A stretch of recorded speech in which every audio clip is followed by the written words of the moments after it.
Oi oi, it's your boy, the Honourable John Archibald Slack, checking in to have a quick chinwag about some fights. So it's Thursday the 27th of February, we're in a leap year, so there's 2 more days to go in February, and we had some good fights the weekend. We had the Felder versus Hooker card from New Zealand, which was good fun. We had a Bellator, which I haven't actually watched yet, so I can't tell you about. We'll do that on a slow week. We'll have a laugh at previous Bellators. And there was the Fury Wilder fight, which we'll talk about too. But before we get into all that, let's have a talk about some news. The big piece of news this week was that Jose Aldo versus Henry Cejudo was announced as official. The UFC put up a thing with a poster and a date and everything on, and people lost their minds. And it's all a bit weird because, lots of people saying this is the end of the UFC as a proper sporting league and stuff. You're like, steady on, don't push it. Where have you been during all this other shit? But, it's a very similar position to Yoel Romero versus Israel Adesanya, which we are all excited for. And I don't really get the people who are like, well, Aldo in his prime, yeah, but I'm not interested in seeing this one. And you're like, what? Jose Aldo has looked great in everything but the Max Holloway fights and the Conor McGregor fight, which was, only 13 seconds, as we said. He just came down to bantamweight. I mean, he had a ridiculous cut where we were all going, oh my god, let's stop this now. Don't let that man get in the cage, because he was looking like a fucking skeleton. And then he got in with one of the best bantamweights in the world, one of the best bantamweights ever, Marlon Moraes, and arguably won that fight. I mean, a lot of people felt that he should have won that fight on the scorecards, but he pretty much boxed up Marlon Moraes, and Marlon Moraes is a good boxer in his own right. He's really come on in recent years. And, if you compare that to the Henry Cejudo-Marlon Moraes fight, Henry Cejudo was getting beaten to the punch most of the fight, and do you know what wins Henry Cejudo that fight? He gets his ass kicked in the first round, he goes back to his corner, his cornerman's like, get on him, we're losing this fight, and then he goes out and hits him with right-hand lead to the face that just don't normally work. It was just right-hand lead, no setup, just throwing these right hands straight at Marlon Moraes' face, taking anything Marlon Moraes threw back, and luckily Henry Cejudo's a good hitter, takes an amazing shot because his head's, he's got the head of a light heavyweight, and he very much gutted his way through that fight. So yeah, I think that's a fantastic matchup, Jose Aldo versus Henry Cejudo at any point, especially because Henry Cejudo getting much better on the feet, very game striker, very interesting karate boxer, plus the old Mexican headbutt. But when it all comes down to it, he's a wrestler first and foremost, and he will go to his takedowns when he needs them, as against Demetrius Johnson. Whereas Jose Aldo is a slick counter-fighter, slick boxer, and he is probably the best anti-wrestler who's ever lived. You watch any of those guys that Aldo fought from, like Team Alpha Male, people like Manny Gamburian and things like that. They shoot a takedown. They normally go for they normally try and time a double. He extends his legs way apart, turns side on, throws in the overhook, feeds him the single, and then hops to the fence if he needs to. But a lot of the time, he just limp legs out like he did to Chad Mendes.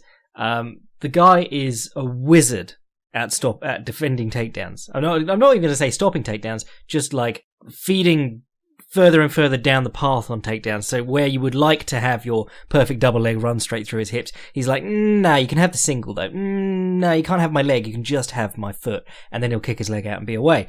The guy is incredible at not being taken down.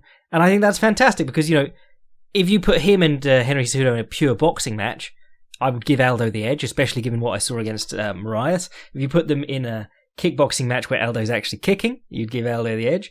And if you're asking, can Henry Cejudo get Jose Aldo down when much bigger, stronger men haven't been able to? I get that Aldo's slowing down and getting older, but he looked so good in his last one that I'm very much willing to I consider him a live party in this fight. I'm not in any sense thinking this is like a gimme for Henry Cejudo. Obviously, there are people I would much rather to see Henry Cejudo fight that division. And I called it a little while ago when they did Uriah Faber versus Petr Yan and Jose Aldo versus Marlon Moraes. I said this is going to cause a bit of a logjam in the division because we've got Petr Yan, Marlon Moraes, and Aljamain Sterling. all there as contenders who we want to decide who gets the next title shot. We've got Henry Cejudo holding the whole thing up with a shoulder surgery or whatever it was, and we've got good guys like Jimmy Rivera and, well, John Dodson's back in the mix, but all these good guys who are just a few wins away from a title shot or being in contention. Sorry, Corey Sandhagen, I completely forgot there, and I normally do that as a bit, but I didn't this time. I genuinely forgot him. But, you got these four great contenders, guys underneath that who are just a little way away from being in that position. And, Jose Aldo comes in, loses that fight that was supposed to be like our jumping off point into the title fight. As much as many of us felt like he did enough to win it on our own scorecards, he didn't on the scorecards that actually matter. So, it is a bit daft. But then no one was calling for Marlon Moraes to get a title shot off that quote-unquote win, and I don't think even if he'd have blown out Aldo, I don't think you'd be calling for him to get a title shot because he just had a title fight with Henry Cejudo. I think you need... real heads know that it's like Corey Sandhagen, Petr Yan, Moraes and Aljamain Sterling, and those are your top guys at bantamweight, and they're the guys we want to see in with either Cejudo or in a title fight of their own, if Cejudo's not going to defend the title. It's a bit daft. I will say that the absolute best take I saw this week was, moments after it was announced, Aldo hasn't done anything in that division. I want to see Henry Cejudo fight Dom Cruz. And you're like, Dom Cruz, I don't know if you've been looking at the calendar, but it's been 3 years. He's not done anything since, the last fight he fought, he lost to Cody Garbrandt. Fucking hell, where's Cody Garbrandt? I was going to write something about Cruz Garbrandt for the... I was going to do a specific study of that fight for the Patreon boys. Well, it still might. It's in the works. I just haven't actually sat down and written most of it.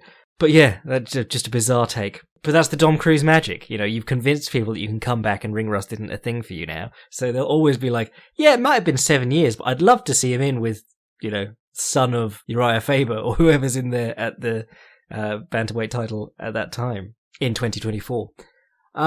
Other weird news this week. Josh Barnett failed another drug test with Bellator. I'm not going to go into that because I don't know all the details. Obviously, Josh, a boy of the podcast. I have said my two beefs with Josh are he's a bit of a dabbler. You don't get to see him stick with things. Like he gets distracted. He does some MMA. He does a little bit of submission grappling and does amazingly at it, and then he fucks off to do something else like pro wrestling.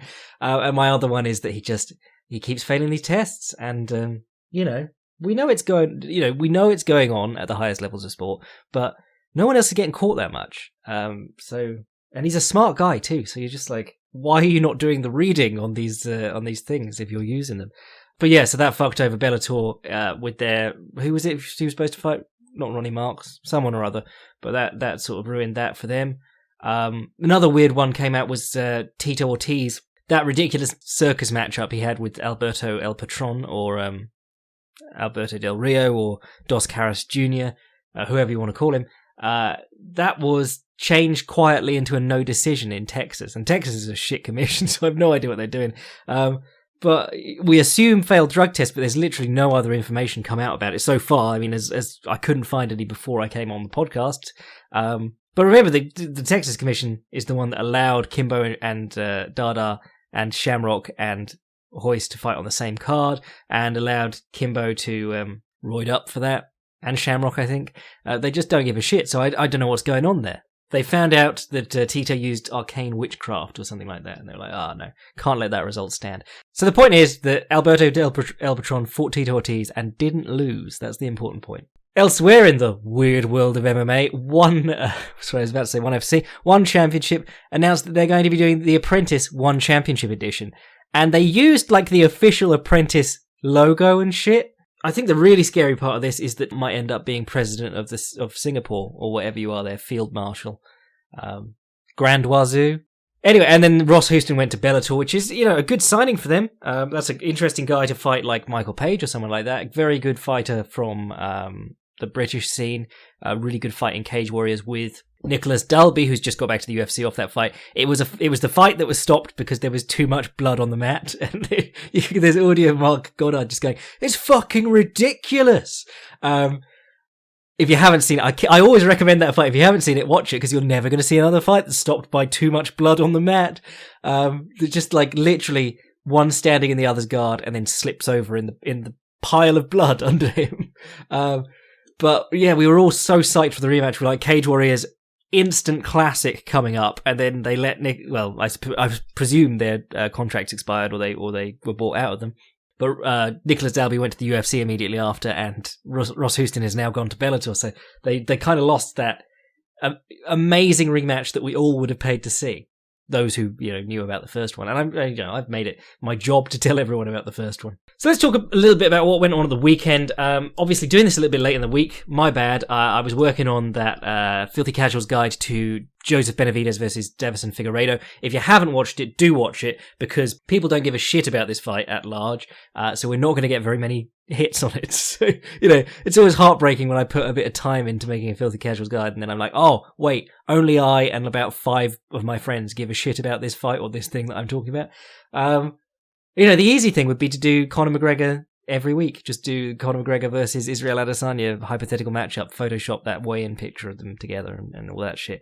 But I'm not that much of a hack, so little bit of pride in my work stops me from doing that. But what we did have was Hooker versus Felder. Hooker versus Helder. I fucked her and I held her. Hooker versus Felder. We had, and it was really good, as expected. Really interesting fight. Dan Hooker, obviously, the low calf kick or the low kick is now like the jab of MMA kickboxing, but there is also the jab, which is the jab of MMA kickboxing, and Dan Hooker loves both of them. Very interesting opening round, moving a lot to his right, circling out and then stopping, throwing the calf kick, jabbing off the calf kick. He was doing what Sadiq Youssef does a lot, which is you square up, you start extending your right hand out as a check to parry the jab, and then you're squared and you're on the ball of your back foot, so you can continue into like half of the motion of the calf kick. You can still hack at the guy's leg, or you can unscrew your hips and shoulders, come back with a nice jab, and that was the position that he adopted for much of the fight. Felder really struggled with that low kick in the first round, and what you saw him trying to do was something that Valentina Shevchenko did. I'm working on a little Valentina Shevchenko. No. I'm working on a little Joanna Jędrzejczyk, Weili Zhang Filthy Casuals guide. Let me know if you want that, or I'll switch to the Romero Adesanya fight. But I thought Weili Zhang is an interesting, it's such an interesting clash of styles. I thought that was in that they're both strikers, but they're both very, very different. And I suppose that's true of any fight, really. But while watching the Joanna Jędrzejczyk Valentina Shevchenko fight, I was watching. Valentina was hanging her lead leg out there and letting Jędrzejczyk do the step up left low kick to her right leg, and using that as her trigger to spin. And she does back kicks off that. She does. She landed several back kicks to the body off that. She'll attempt the wheel kick, and occasionally she'll do like a spinning back fist. And you saw Paul Felder trying those, with the exception of the wheel kick. He did back kicks and spinning back fists off Dan Hooker's low kicks. And I think it was in the third round, maybe, where he starts to catch up a little. Well, the momentum starts to go his way a little bit. Hooker throws a low kick and he spins into the back fist and cracks him, and then he catches him with a couple more punches after that. So it was interesting watching him try that, and he did get knocked off his foot while he was doing it in the first round. Because the problem is, if you step in and put your weight on your leg for like a low kick, if you're stepping up the center with the right hand or something like that, the kick will hit the front of your quad and ride up if you're doing that right. If you're spinning on the kick, you've got to take the kick. You're standing on one leg, so you've got more weight on it. But you've got to take the kick while your leg's turning inwards so that you can spin, and you can end up getting kicked off your feet onto your ass. One thing I did really like that Paul Felder did, because a lot of this fight was trying to deal with that low kick and really having very mixed success. There was never really a moment where he found the solution to the low kick. But one of the things I liked was in the first or second round, he switched to southpaw momentarily, and as Hooker threw his right kick, Felder went underneath with a left kick and cut out the standing leg. There was a really good fight the other day. Might have been Hakeem Duardo, or Jose Julio Arce, rather. One of those two seems to stick in my mind. Did they fight each other? Because then it was that fight. But where the guy was throwing... and also Sadiq Youssef versus Andre Fili is another good one, where if the guy's throwing kicks and you don't want to have to deal with them, kick his standing leg and really make him struggle getting up. The first round of Fili versus Youssef, Fili lands some good body kicks, which is a thing when you're in that sort of square on stance with the elbows away from the body that Youssef often is. But Yusuf, second round, first body kick Fili throws, Yusuf times the cut kick underneath, knocks him off his feet, and then if you make that matter, in a kickboxing match, that counter is as good as the single counter. So you kick them in the leg, and if it hurts them, they might stop kicking you. But more likely than not, they'll keep throwing the kick, and you'll keep having to time the counter to try and convince them not to throw the kick. In MMA, you land that counter, and you step in and you keep them on the bottom for a minute or two, they're going to feel very reluctant to throw that kick again, and that's what happened to Fili. Didn't happen to Hooker though, and Felder never really found it again. But what you'll notice about the way that Dan Hooker stands when he does that little feint with his back hip, and he's up on the ball of his back foot, and he's sort of reaching with his right hand up to parry the jab or obstruct the jab, and he's ready to jab himself, is that he's quite susceptible to the left hook. Problem is Felder has to get in, and mainly because if you can get behind that extended right hand, you can crack him on the jaw. He doesn't really have much to defend himself, and Felder did several times, and I think that's probably what swelled Hooker's jaw up, and he was like mouth agape by the ending rounds. Now, I know anytime I bring up punch stats, I point out that it's just done by some dude ringside with his laptop hitting 3 buttons on each side of his keyboard for it must be 4. Significant and jab and landed and missed. It must be really complicated in MMA. But I found that the stats that they were reading out were telling a different story to what I thought I was seeing throughout this fight. I mean, probably because of how badly Felder's face was marked up. I mean, Hooker's a pasty dude too, but, some people just have skin that marks up easier. And, Felder was significantly bloodied by the jab, just landing over and over again. But it felt like it was more a constant stream of Hooker offense with stuff by Felder in between. And that was the sort of feel of the fight that I got. It was, Felder was going to get hit, and then he'd have to return on Hooker's work and try and land good shots then. And you heard Duke Rufus in the corner constantly screaming, "Return, return," because anytime that Hooker landed a kick and Felder didn't do anything, that's just losing, well, not points, but getting hurt for no reason. Whereas if Hooker landed as he was, he was always going to be sneaking these blows through on Felder just because that's the kind of fighter he is compared to Felder. He's a lot sharper at range. Felder, the footwork wasn't as terrible as I was expecting. His turning circle wasn't too bad. He was stepping across. Certainly in the first round, he was stepping across trying to cut the cage. Wasn't doing a very successful job of it through most of the fight. But, it was actually as big a factor as we thought it would be. But, he was trying to... He'd take a jab on the snout or a kick on the leg, and then he'd try and get in afterwards, and it was working. He just had to tough his way through it. I was thinking throughout this fight, while the cross guard isn't going to be like you can hide behind it like Archie Moore and just take everyone's best shots, in MMA, I think there is still a great place for the cross guard in MMA. And by cross guard, I mean sometimes called the lock, sometimes called the crab. The forearms crossed in front of the face. You peek through, you're not like blind. But it is a really nice cover-up when you don't have... Well, it works well with big gloves and it works well without big gloves. But I really like it as, as the plan was... Well, not the plan. It probably wasn't his plan to get hit in the face lots. But as it was becoming clear that Felder was going to have to take blows moving in through the distance to land blows, I think the crossguard would have been brilliant for him here. Now, I'm not saying it's for everyone, because obviously if you've got someone who's going to change levels onto your hips immediately and they're a very, very strong wrestler and you're not comfortable fighting them off, don't use the crossguard. If you've got someone who's amazing with body shots all the time, don't use the crossguard. But then if you're a pretty thickly built guy who takes a good body shot, I don't think I've seen Felder too trouble with too many body shots. Did Trinaldo get him with a body shot? Can't remember. But if you're a thickly muscled guy, you're going to be all right putting your arms in a crossguard just when you're moving in. I'm not saying stand there and take blows. I'm saying when you're closing the distance, that's the time to do it. And of course, the thing about the crossguard is that it doesn't put you in great position to throw your right hand, but it does load you up for your left hook beautifully. You move in with the crossguard, they slam their jab, cross, left hook, whatever, against your hands. You feel them, you're close enough, you come up with the left hook, and you hopefully catch them on the chin and follow up with other punches and kicks and takedown attempts and shit. So I was really looking at this going, Paul Felder, if you used crossguard right here, that would save you a lot of grief. And, even if you're getting hit in the top of the head in a crossguard or, hit in the body instead or whatever, at least the judges aren't looking at your face being all bloody and going, oh, he's getting the worst of it. I mean, what can I really say about this fight? I don't have a definitive answer on who should have won. I thought it was a really good close fight. I'm not going to watch it again and score it. I don't really score things like the first time through, but I felt like it was I felt like Hooker was controlling a lot of it, but I felt like Felder got better in the later going. There was some interesting grappling. To be honest, I was just enjoying it. I don't. Sometimes it's nice to just turn off and not think like, how would I score that round? It's one of those fights where it's nice to just go, well, how would you even score that round?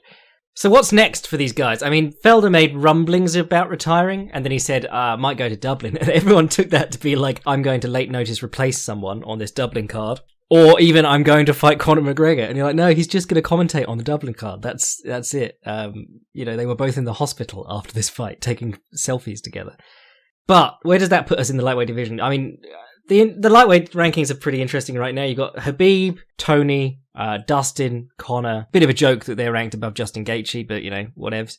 Justin, Dan Hooker, Donald Cerrone is still in the top 6. I don't know. Paul Felder, Kevin Lee. It's good. It's a good division, but who would I like to see Paul Felder against next? He's still top 10 guy, so you can't really say, do the rematch with Trinaldo or something like that.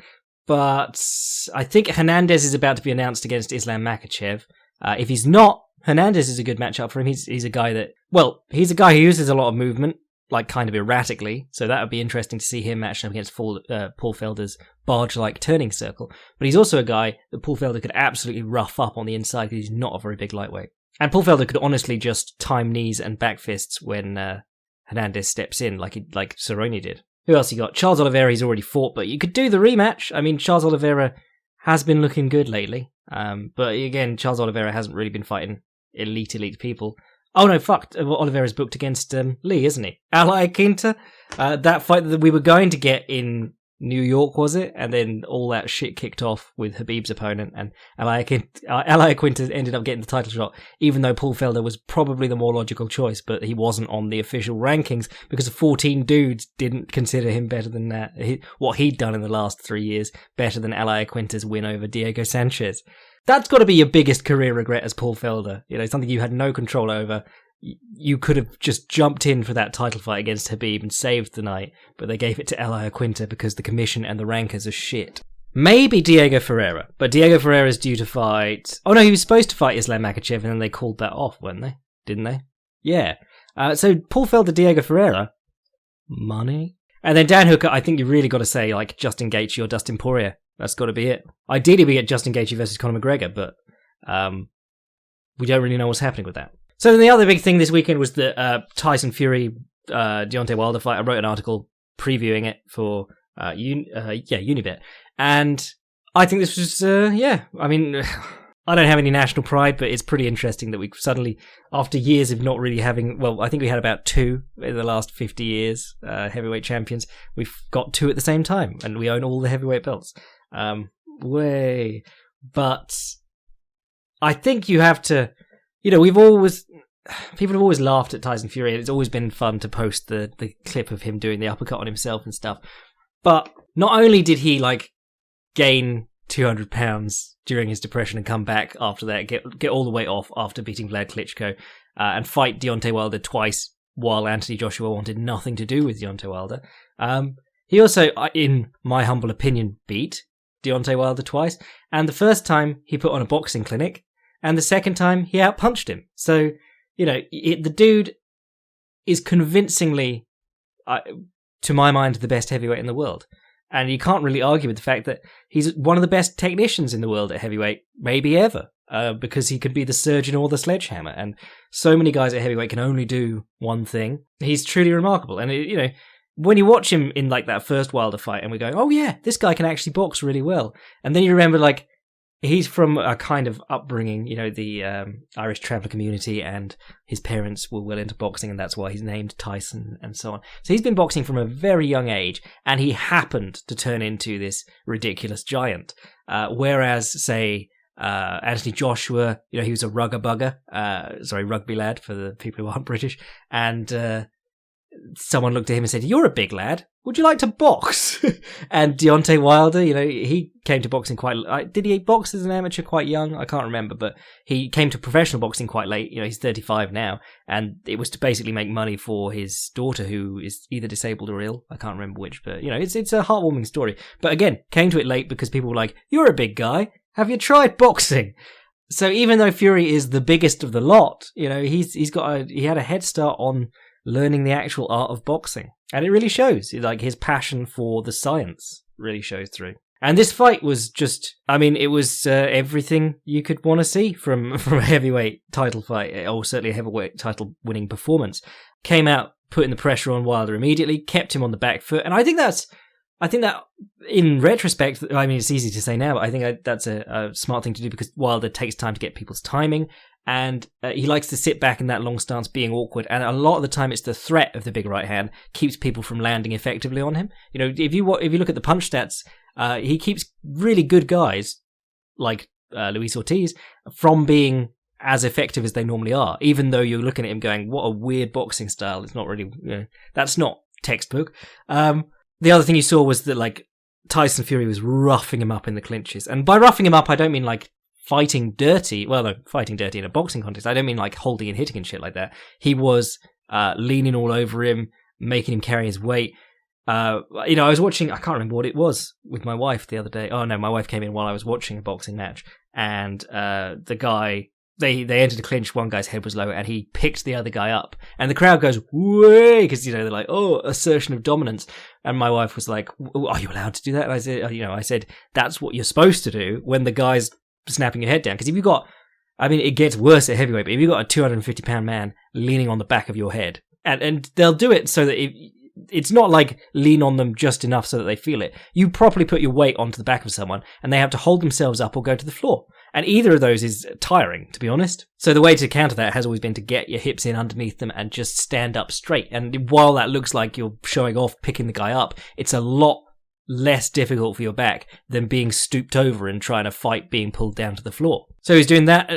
In the very first round, I noticed Kenny Bayless was the referee, and I was like, for fuck's sake, before this even started. Kenny Bayless was Floyd Mayweather's favourite ref because he's terrified of the infight. Absolutely terrified. The rule in boxing, as Jeff Fennick and countless other people will tell you, is that if one hand is free to work, reasonably, not like over-under clinch and you're just kidney punching each other, but if one hand's free to work, you're free to work. It's a tie-up when both hands are tied up and can't hit effectively. The reason that Floyd Mayweather loved Kenny Bayless was that he could just throw both arms around a guy, and Kenny Bayless would go, "Stop!" And then he'd hold the guy a little bit longer while Kenny Bayless separated them, while the other guy had stopped fighting. Then you watch, I can't remember what was his name, was it? Can't remember. The ref who did both the Cotto fight and the first Maidana fight, he let the guys work, and both Cotto and Maidana were using their head, getting their head in front of Floyd's and actually hitting out of the clinch, working their way out. And then for the second Maidana fight, wouldn't you know it, Kenny Bayless is the referee, and every time the two come together, it's immediately stop, break, no, break, come on Floyd, break. So yeah, Kenny Bayless, the first time these two lads' chests touch in the first round, he goes, "Stop!" And it's just downhill from there. Obviously the clinching got more ridiculous as the fight went on. There were some very obvious attempts to like lean on the guy and shit like that. But there was one where, I think it might have been the one where he docked the point, but Deontay Wilder moved in to try and clinch, didn't clinch Tyson Fury up, he just threw his arms around him. Tyson Fury moved back, put his head in front of, it was his forearm in front of Wilder's body, collarbones rather, and threw an uppercut. And that's entirely legal. But Bayless had called break, like before there was even a proper clinch. So he was like, "No, you hit late." It was just fucking dreadful refereeing, because Kenny Bayless is a dreadful referee. But, Fury again, showing the ins and outs of boxing. He knows how to lean on people. He knows how to stop people from tying him up. That's the two parts of the clinch right there. Tiring the guy out with the clinch, preventing him from tiring you out with the clinch. The knockdowns were interesting. I saw, people were raving about the body shot knockdown, but again, a lot of these knockdowns, there were good blows. Like the first right hand that knocked him down was like back of the head as he was turning, but a lot of it was to do with Wilder's very wide stance and how he sort of like turns around his lead leg behind him, and it lines. I was watching Ben versus Eubank 1, and the first knockdown of that fight is because Eubank steps like, he does that thing where you backstep with, he's almost side on, and he goes to his left by stepping back with his right foot first, and then stepping his left foot. You know, that very, like, Napoleonic strut is what the commentator called it. But by doing that, you put yourself in a very bad position to hold yourself up if you get hit. And of course, the blow can come like basically over the back of your head as it does so. So a couple of them were like that. The body shot knockdown, I felt especially was like that, because, you know, a body shot knockdown, when we think of a body shot knockdown, is like you hit the guy and it hurts him, so he crumples up and falls down. A lot of these ones, like the John Jones, Dominic Reyes one, was similar to this Tyson Fury one, where you hit the guy in the body and he's moving, so he's off balance, and you've hit him in the center of gravity, so you've knocked him over. It's a knockdown, but is it a knockdown? However, just brilliant showing from Tyson Fury. I like Deontay Wilder a lot, but he did, you know, just came out after this fight. It was just nonsense, non-stop. Oh, I had a £45 costume for my entrance. You know, it's like when Prince Nazim's, the Marco Antonio Barrera fight. Prince Nazim, by that point, was just, he wasn't with Brendan Ingle anymore. He was working with Emmanuel Stewart, who is a very respected trainer. But again, like, that's a complete change of style. Emmanuel Stewart doesn't train switch hitters and shit like that. Emmanuel Stewart trains good upright boxers with jabs and long right hands. But, you know, Naz kept Barrera waiting in the ring. Well, no, there was all this fucking around. It was like, Naz ordered these special green gloves that he had specially made from goat leather, and he was like, because it tastes the best, apparently.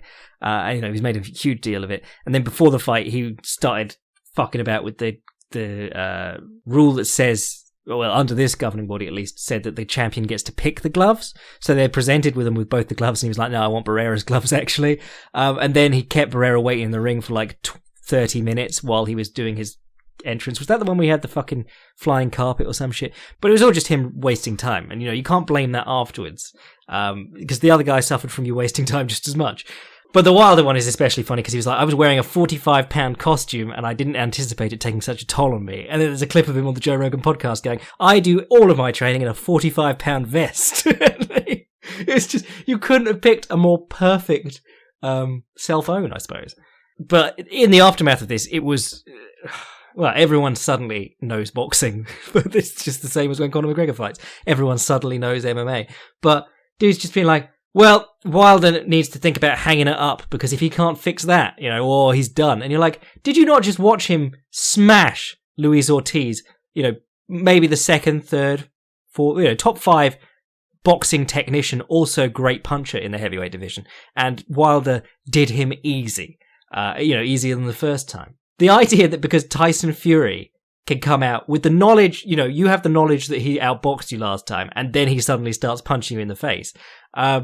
The idea that because that stunned you and you lost the fight there, someone else can come and do that, you know, just bizarre. Just thinking if anything else happened on this ESPN card that was interesting. I mean, Jimmy Crute submitted that lad whose name we can't say, but another Kimura. And he came out wearing a knee brace, and I was immediately thinking, like, don't wear one knee brace. You wear 2 knee braces or no knee brace, because if you wear 2 knee braces, people go, oh, maybe he wants the traction for the grappling. If you wear no knee braces, people don't give it any mind. If you wear 1 knee brace, people go, I'm kicking that fucking leg. But then he immediately moved the guy to the fence, and they started talking about how Dan Kelly was in his corner, and I went, oh, that's where the knee braces came from. Fucking Dan Kelly with his ruined knees from years of judo. But, you know, Crute looked great on the ground, took him down, mauled him, got the mount, started walking the hand up for the arm triangle, classic. And then just as lad whose name we can't say was bucking, he dismounted, went to side control, and he dug the underhook. And the underhook is such a weird one, because I know guys who I just can't hold down if they get the underhook. Just absolute monsters with that underhook. They'll just turn to their knees, and, you know, you'll have to sprawl, run to their back. You know, it's not the end of the world, but they're very hard to keep on their back if they have that underhook. But you watch people like Valentina Shevchenko. I'm giving a lot of praise to Valentina this week. I don't know if the patrons will like that. I might lose some subscribers. But if you watch Valentina Shevchenko, you know, a lot of her opponents get the underhook from side control, and she just sits on it. She's having none of it. She's like, well, you got the underhook, but I think you'll find you can't bridge or make any space. And it was kind of like that here. You know, Crute switched to side control, let him dig the underhook, or start digging the underhook, pinned him with his chest, and then switched to the Kimura, because if you get stuck with like halfway under underhook and the guy starts digging for the Kimura, you can be in real trouble. And that was the end of the fight. Yeah, second Kimura finish in the UFC. So it's a rare finish. It's a rare finish in high level grappling. It's a rare finish in MMA because the guy, the whole thing about the Kimura is that you can normally roll with it, and then the other guy transitions into something else. Very few dead to right side control Kimuras going off. Angela Hill versus Loma Lookboonmee was also banging, and it just shows that MMA. I'm going to do it. I'm going to say it. MMA striking is different to kickboxing or Muay Thai or boxing. Loma Lookboonmee, really top tier Nak Muay. I have now been told, because I was like, I don't know how good she is in the grand scheme of things because I don't follow much Muay Thai. But if you saw her in her first fight in the UFC, very, very good in the clinch, especially, but also out on the feet. And Angela Hill with all her feints and movement and stuff really made Loma Lookboonmee, really made Zumbini think. So good fight all around. I thought very technical and very solid. And then in the very first fight of the night, Priscilla Cachoeira notched her first win in the UFC by 40 seconds into round one, bus driver uppercut. And now I'm torn because it's Priscilla Cachoeira. She's the worst fighter in the UFC, or was. But she also did just knock someone out with a bus driver uppercut. Oh. Is she making a boy turn? Find out in future episodes of the Fights Gone By podcast. So just time for a quick look at the event this weekend. Obviously not super stacked. We got 2 women's featherweight bouts on the main card. You got Megan Anderson versus Norma Dumont, who is 4-0 from Brazil, done nothing. But in the co-main event, you got Felicia Spencer, who has she fought since she fought Cyborg for the title? But good women's featherweight, as much as there are good women's featherweights, and she's fighting Zara Farn, who just lost to Megan Anderson, and so she's the only lass who's ever lost to Megan Anderson in the UFC, with the exception of Kat Zingano getting toed in the eye, and they rewarded her by putting her in the co-main event and leaving Megan Anderson down on the start of the main card. Very strange. Ion Cutelaba versus Magomed Ankalaev. That's a fight you can actually get excited about. Ion Cutelaba, absolute madman, bit of a dick most of the time to his opponents, but a monster in the first round, and really drops off afterwards. If you watched him against Glover Teixeira, it just went after him through the first round, beating Glover up, and Glover was doing what he does as an old man now, which is take blows and then come out in the second, third round and just maul the guy. So he took him down. He didn't even take him down. He pushed him over off a kick, got on top, and then choked him out in the second round. But that was really just Kutelaba's gas tank. Cutelaba coming off a win over Khalil Roundtree, who had been working on his Muay Thai so much that he forgot how to wrestle. But in this one, he's got Ankalaev, who stops a mean takedown and hits like a monster. Ankalaev, really, that Paul Craig fight hurt him so much, and it shouldn't have. People just do not care anymore. He was such a hot prospect, and then he beat the shit out of Paul Craig for all but the last 5 seconds of that fight where he got triangled. Tapped, had a brain fart by tapping before, with 1 second on the clock.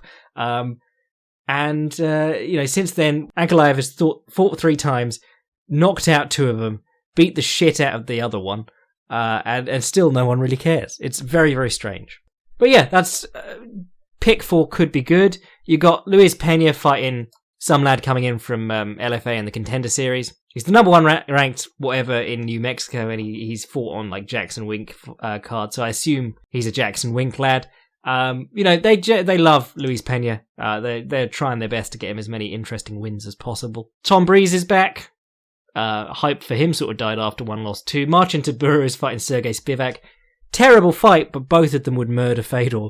And that's about it, aside from the main event. And the main event is Joseph Benavidez versus Davison Figueiredo. Cannot stress this enough. Watch the Filthy Casuals Guide. Mainly because I've had some bizarre people telling me how Joseph Benavidez is an elite technical striker this week. And really, if you watch his recent fights, it's just shifting and running in face first. Good at doing it, but lots of crossing of his feet, lots of throwing his head out over his hips. I'm not saying it doesn't work. I think it's great, but it's like calling Joe Frazier or someone like that an amazing technical boxer. It's a weird stance to take.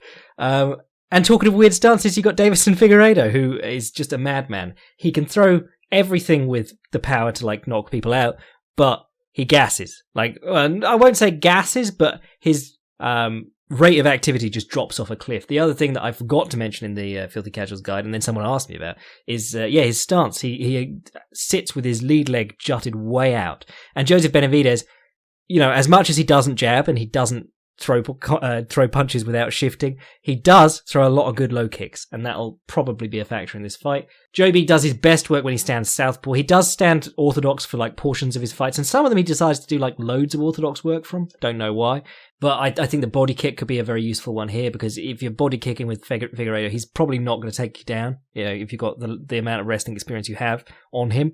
And his takedowns are pretty basic. They tend to just be like feats of timing or grind them against the cage, get the inside or outside trip. He's not a particularly nuanced wrestler, whereas Joseph Benavidez does do some interesting and clever takedowns, post singles, the TJ Dillashaw outside shot. I mean, all of this is in the Filthy Casuals guide. Go watch it. But if you're Joseph Benavidez, throw those body kicks. Best case scenario, he gets angry and starts throwing body kicks back. You take him down. Nice easy one there.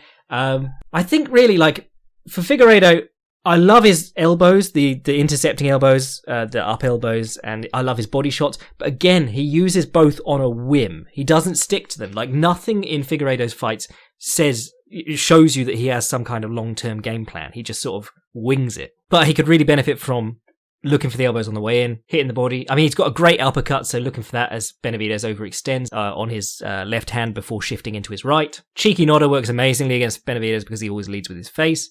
But I think the real thing that could really play a factor here is that Deiveson Figueiredo does not seem to have a great gas tank. Joseph Benavidez, it's been a little while since he went 5 rounds with Demetrius Johnson, but he kept pace with Demetrius Johnson for 5 rounds. While he throws everything to knock people out and has no interest in like setting anything up, he can do it for 5 rounds, and that's really what makes him so special. And of course his brilliant scrambling ability. He's well conditioned and he comes in shape to fight, and I think that's the sort of thing that could really be brought to lever against Figueiredo here. I think Figueiredo has, I'm not going to write off Figueiredo catching him, but I think this might be the sort of performance where Figueiredo will learn something out of it if he loses. I think if he wins here, he'll just go into the next fight and then someone will make him pay for it with his cardio. I think if he loses here, he might actually go, maybe I could fight a bit smarter. But anyway, I reckon that'll do us for this week. Watch the Filthy Casuals guide to Figueiredo versus Benavidez, or vice versa. Sign up to the Patreon if you want to get in on the Patreon stuff. We got a couple of chapters went up recently from Advanced Striking 2.0. Working on something that I might be able to get out over the weekend, if not some point next week. And that is what allows me to do this podcast. That's what allows me to do this channel. People always comment like, why don't you monetize these videos on the Filthy Casuals guide? Partly because like it's a fair use thing. I want to be able to say I'm not making money off this. I'm just doing it to analyze shit and to engage people about the fight, which is why I do it. But also, I've never set up an AdSense account. I've no interest in like relying on YouTube for money. If you see how hard people are getting fucked like every other week by the algorithm, you can't be planning your life around that. So yeah, just join the Patreon. That's what I was saying. And if you want to send an email to the podcast, fightsgonebipodcast@gmail.com. And if you want to see what I'm writing at any time, fightprimer.com. I'm your boy Jack Slack. Yeah, Valentina's actually pretty good if you watch her fights. Bless.